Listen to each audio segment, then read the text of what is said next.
Hi. Hi. Okay. We're getting there. We're having us a problem.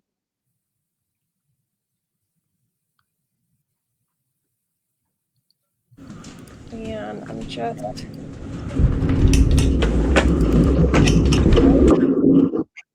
We are just going to stop that. Oh, and there's Dan.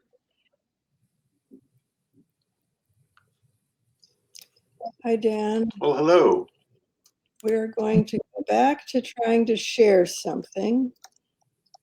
Many of the paintings are not right. I have been trying to chat with people.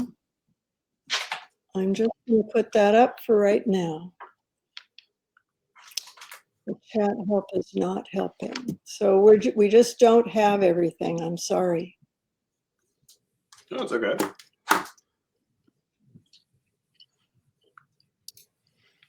Unless Thanks you to want to everyone look. patient.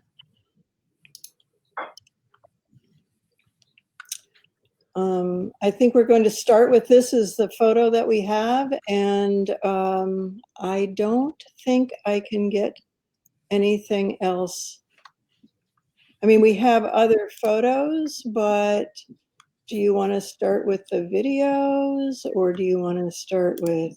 Yeah, why don't I do a quick introduction for MK and Dan and talk a little bit about what we did this month, and then we'll go into the video, and then we'll start talking. How does that sound to you guys?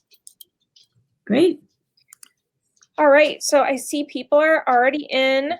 My name's Laura Maiko. I work for the Juneau Arts and Humanities Council. I'm the artist program manager, and I work with artists. And one of the great things I get to do is work on galleries. So this month we had MK and Dan have a gallery in our new virtual space, which I don't know if any of you folks have seen it yet. I hope you do. It's still up, so if you haven't checked it out yet, please do. But it is our virtual space, and they have basically Dan took photos, and then MK did interpretations of those photos in oil. Is that correct? It was oil? Mm-hmm. Yeah. And what Dan does is now you live in Anchorage, correct? Yes. So Dan lives in Anchorage. He's a photographer, and he also owns Adventure or runs Adventure for Ava. And we're going to hear more about that. So I guess what we'll do now is watch a little bit of the video. All right, I will get back in here and do that. Here she is.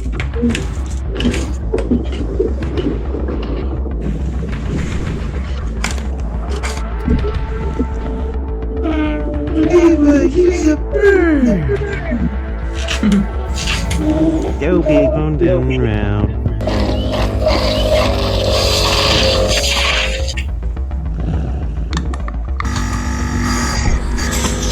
You boogie.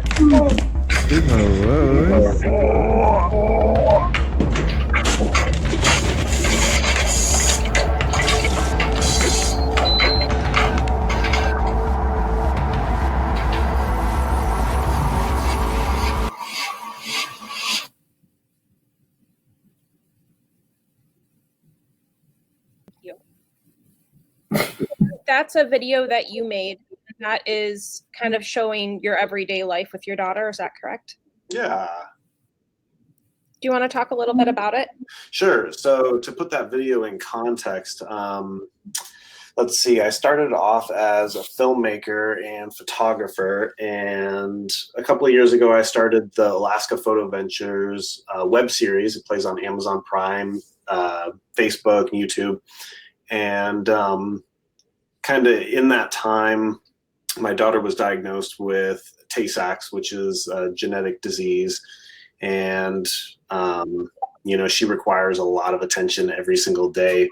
And that video was just made to try to show people kind of what our average day looks like, not only for somebody that has a child with Tay-Sachs, but maybe even somebody that has a special needs child, and just to kind of put that into perspective, what a family with special needs looks like. So I kind of I shifted my focus a little bit from photo ventures, adventuring for myself, into helping other families that have children with special needs adventure. So that was a day in the life video, and then I think we have an overview video of what the Adventure for Ava program is. Awesome. Nancy, do you have that video? Yep, let me get there. Nancy's our wizard behind the curtain today. For the last few years, I've been documenting my adventures in Alaska. When our daughter Ava came into our lives, I got to share those adventures with her. 4 pounds, 15.4 ounces, 15.4 Yeah, look at you, baby. Around her first birthday, I noticed something was wrong. Ava lost her sight, controlled muscles, and developed daily seizures. Tay-Sachs is a fatal genetic disease, one with no cure. Because of her condition, we spend most of our time inside and at the hospital. I now realize how many other families are out there with limitations, not easily allowing them to make those same memories we are so fortunate to have. I started a nonprofit initiative in Ava's name to help families with special needs get outside and make memories. Watch him pounce. That's so cool. Being out in the wild with my family, that's something that we couldn't have done anywhere else in any other way. The greatest memories we have are those outside. Every family should have the same opportunity.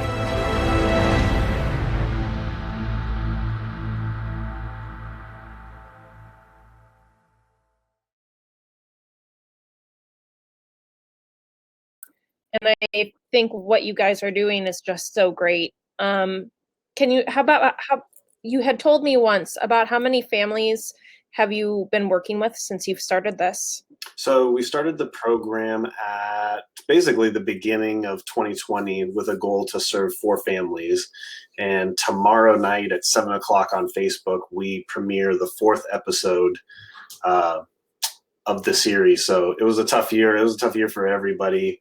But very, very, very proud that we were able to keep our promise and serve 4 families. And I think now more than ever is so important to just get people outside and, give them, kind of show them that reason why those special needs families fight every day and why they work so hard. I think, and I want to talk to you more about some of the things that you've had to struggle with this year to meet your goals. But I want to know, how did you and MK meet, and how did this evolve into creating artwork that can help a cause, since we do have a auction up and other things going on for that? Yeah, so actually we were at Alyeska Hotel in Girdwood, and I was just cruising around one of the gift shops, and I saw really interesting artwork up on the wall.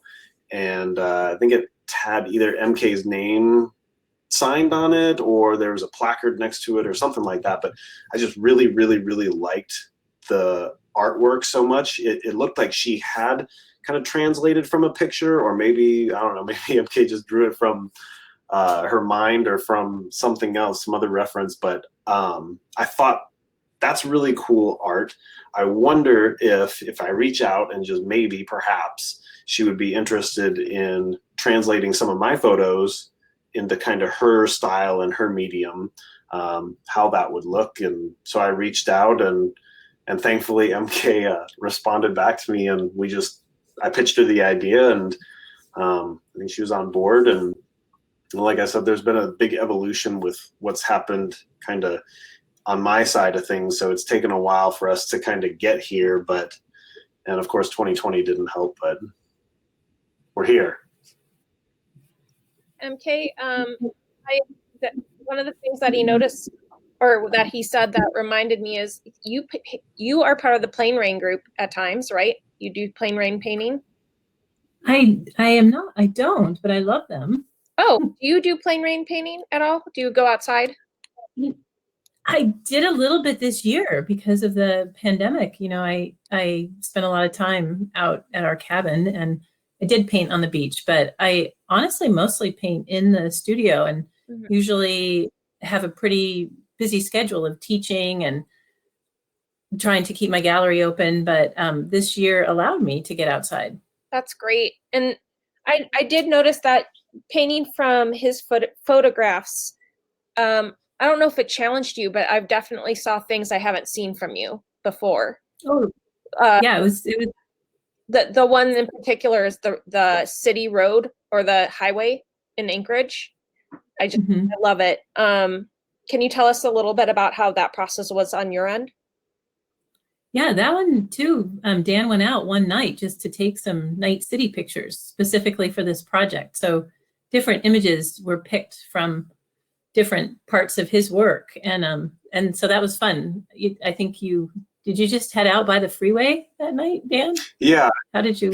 I think we had the idea of just capturing a few different looks. So I went out and I went to Lake Hood. I went to a couple iconic places here in Anchorage, and tried to get some of the stuff that I photographed specifically for you. Is I tried to present them in a way that there was some room for interpretation, and you can see in some of the photos there is that interpretation, which I thought was really cool.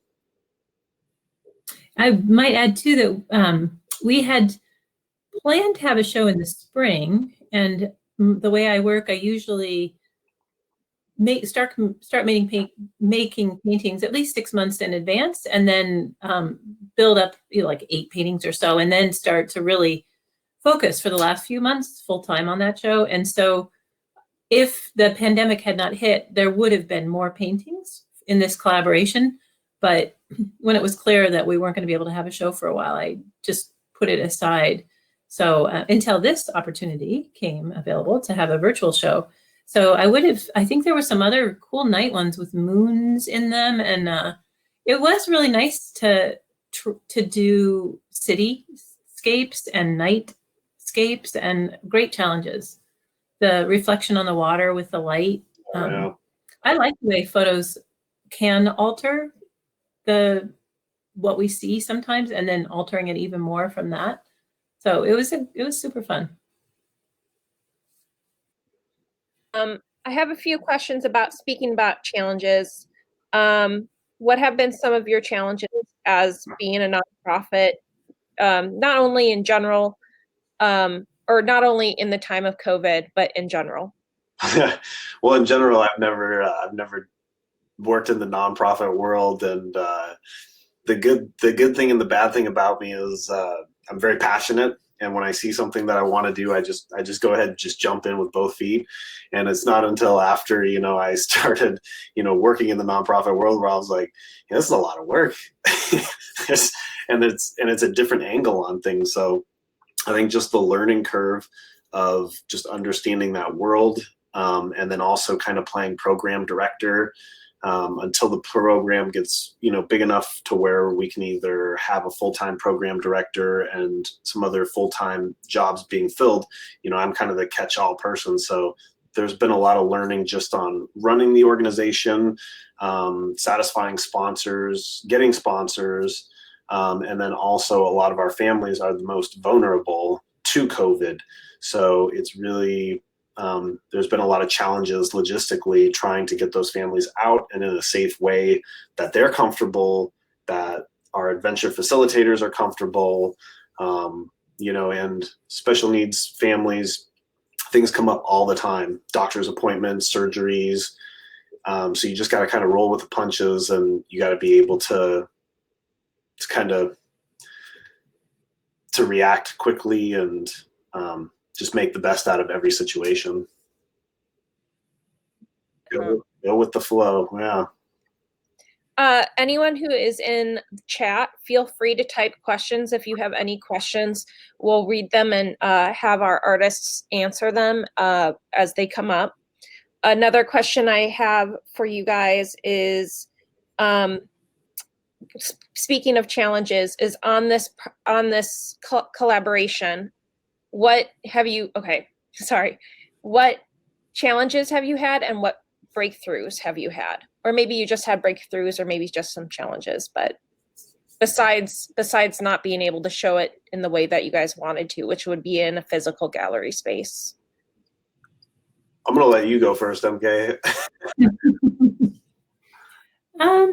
Well, I think that one of the great things about having an art studio and an art practice is sort of going with the flow and making things work. So when we started this collaboration, we were just talking about making paintings from photos, collaborating. We weren't sure what that would look like, but and then Ava Rose started to have health issues, and I worked in my background was working in disability arts advocacy, and so that was totally coincidental. But the opportunity to watch Dan create a nonprofit and have another baby and juggle all these things in the 2-year course that we've known each other has been a pretty amazing gift. And I look forward to the next show, I think. So I don't really see, I guess I choose not to focus on the challenges in the art practice as much as seeing the opportunities. I love that. That's great. And Dan, anything stick out to you through the process? I think maybe for the process specifically of the collaboration, I think the only challenge I had was selecting photos and gathering the photos for MK. So like, for instance, like I feel like some photos just stand alone and they work really well as a photo, but then how can we, maybe it's not going to translate to her medium, but maybe this other photo that's not quite as impressive as a photo will work better as, a piece of art. And I think there's a couple in there that definitely work way better as, the painting than it does the photo. I think like the mountain biker one is just way more impressive for me, I think, as a painting. I think the nightscape is way more impressive as a painting. I think this one is more impressive as a painting. I think there's more tone, there's more depth. So I guess the challenge for me was figuring out which photos are going to be best translated to MK's medium. I love that the mountain biker is named mountain biker without the mountain biker in my painting too. I love that. That's I was thinking about that. That was one of the photo ventures that has this pretty amazing biker biking down crazy mountain trails. Yeah. So that was from a video, a movie. Yeah. Dan, the one thing I wanted to ask you is you said that your goal was to reach out and help or work with 4 families, and you were able to do that.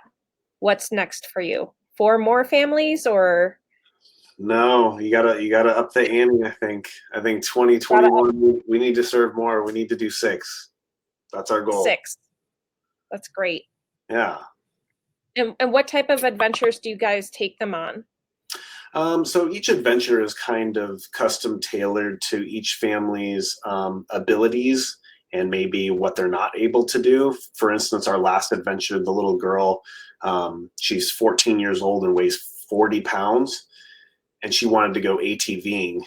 And I was like, that sounds like a really great idea, but I just don't think, that one might not work. So we said, well, what else could you do? Or what else would you want to do? What are your interests? What do you like to do? And her sister both like horses. They like to be out in the woods. So we contacted John with horse-drawn carriage out in Chugiak and took them on a horse carriage ride out in the Birchwood countryside. So every adventure is a little bit different depending on the abilities. But, we try to, 1, get them outside, to kind of stretch the boundaries a little bit. It's if a special needs family, just how incredibly able they are. So you don't need to give them something soft. Give them something that they really want, and give them something that excites them and maybe stretches the limit a little bit. That's awesome. Christy asked, kind of in the same vein as one of my questions, but a little different, is what surprises or delights did you encounter in the collaboration process? MK, you want to go first?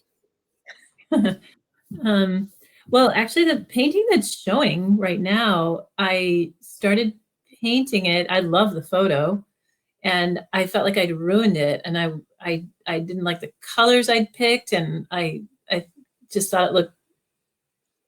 I wasn't pleased, and then I walked away from it, and I love it. I feel like thanks to Dan, it gave me a little breakthrough in a new kind of technique. I've been building more sort of dots into paintings too. It's had an influence.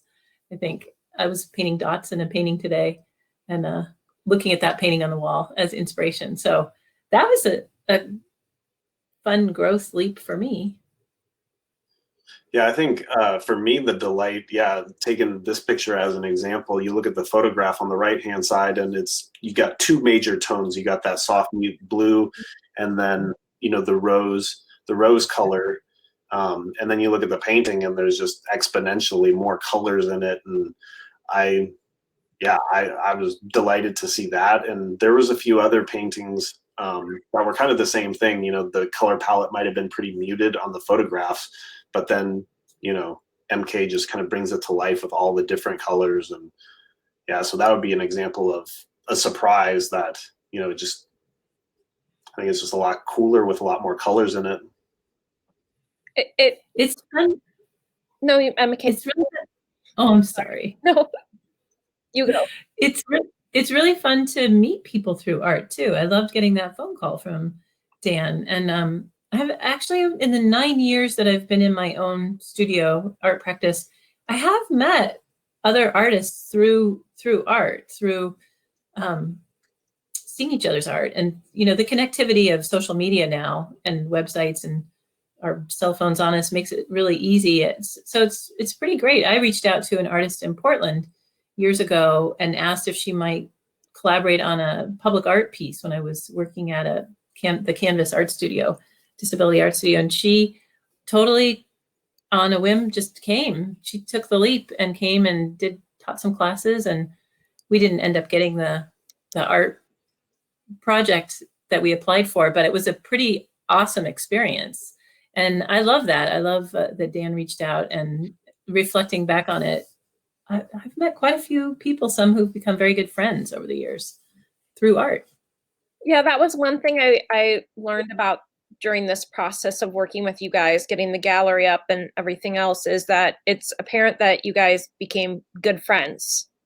And I feel, MK, when you talk about when you first came to me and said, I have this idea, you talked to me about Dan's organization and the things he did, and the excitement that you had in your voice was just as much as the excitement you hear in Dan's voice and passion that you hear in his voice about it. So it was really cool to see how the two of you, it seems like you guys are now bonded, for a very long time. And Dan, I was wondering if this was your first experience working with another artist for something like this? And if so, has it motivated you to maybe reach out to other people? Yeah, so I've, being a filmmaker for a while, you get pretty comfortable bringing on other people for larger shoots, and everybody kind of brings their own little twist, and everybody has their pros and cons, their strengths and weaknesses, and a lot of times for me, is most of the time they bring their strengths and they just help the end product. So I think I was kind of forgetting where I was going. I was going to go on a slight tangent, but then I forgot it. I think it's I think it's nice having other perspectives, other points of view. I have a very kind of specific style. MK has her style, so I think just getting different perspectives. I think that's kind of the name of the game. And yeah, absolutely, I'd like to continue to, not only in film, but maybe even in the photography world, bring on other people and just get their perspectives.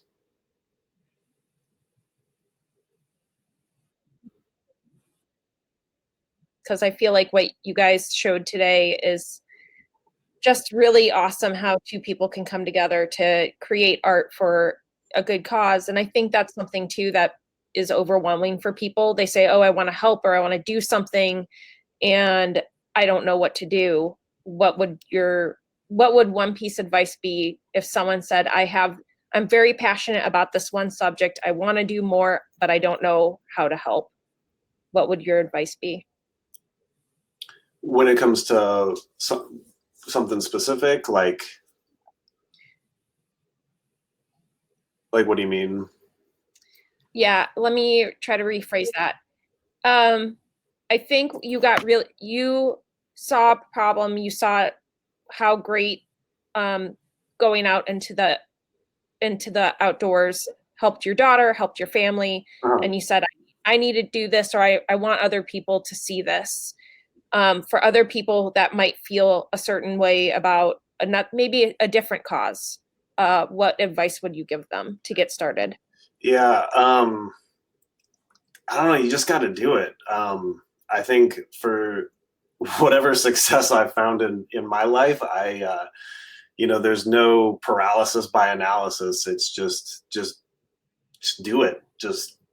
Even if you fail the first time, or even if that's not what you want to do, you're going to learn something, and you can build on that, and you can kind of tweak it a little bit. And, I just go with the Nike slogan, man, just do it. Just do it on the feel you can, and learn from it, and kind of figure out, I guess I just always just kind of follow the path that's presented to me. I'm not smart enough to strategize any grand master plan and really, come up with anything elaborate. I just go with the flow, and feel like the flow is kind of taking me here. And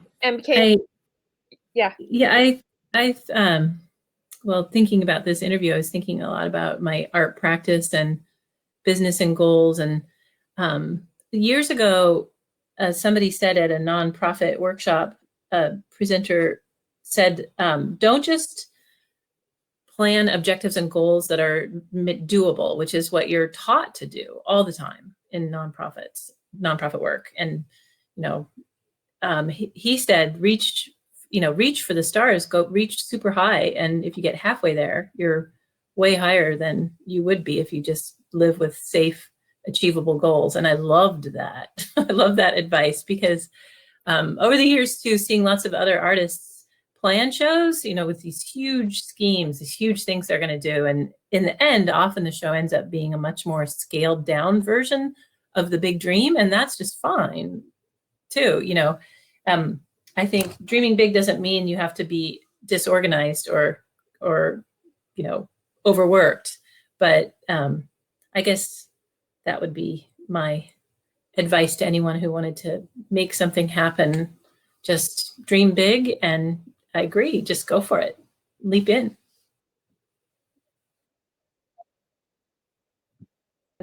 Oh, I'd want to do this, or I want to do that, but the way I want to do it, I don't know if I could actually execute it, so I'm not going to do it. And instead of that, you're just saying you can dream big, but just keep on going. It doesn't matter if the dream might shift as you keep on going. So what I want to do now is just kind of promote everything you've been doing. I put out on the chat, we have the link to the gallery. You can see all of the images that, and we just have this little pop-up too. All of the images that MK painted, they are right next to Dan's photography, so you can kind of see the juxtaposition between the two artists, but they're stunning and I think they'd look great together on a wall, like at home. And then if you want to bid on one of MK's original paintings, we have that, and we just have this visit the auction button up. You can go there. It is going to parts of the proceeds are going towards Adventure for Ava. And then finally, we have Dan's artwork up on our site, and he has metal prints that are beautiful. And you can see the work that he did with MK and some other pieces that are in the show, but they don't have a sister painting yet. It sounds like you might continue to work on it, but maybe not.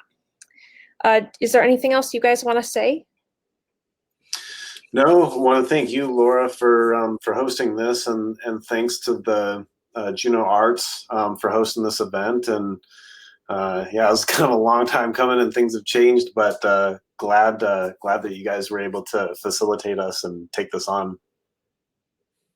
Yeah, and the gallery is going to be up through the end of the month. The auction is closing on the 19th, so time to act now if you want to get one of MK's paintings. They're very reasonably priced at the moment, so you might want to swoop in. And then Dan's artwork is going to be on our site for quite a while too, but you might want to grab it while you can. So thank you guys for coming. And then is there anything else? Dan, what's your website for your... It's avasstory.org. Okay. There we go. Yeah. Thank you so much, folks. Oh, and Thank you. this presentation is going to be saved, and we'll have it as a file. So afterwards, we can email it to anyone. And if you know anyone who wasn't able to make it tonight, I know this is a live event. Feel free to forward it so they can see what we talked about today. Thank you, Terry. Oh, Glow. Thank you, Glow. Thank you, everybody. Thank you. Thanks. Bye, MK. Bye. See you later. See ya.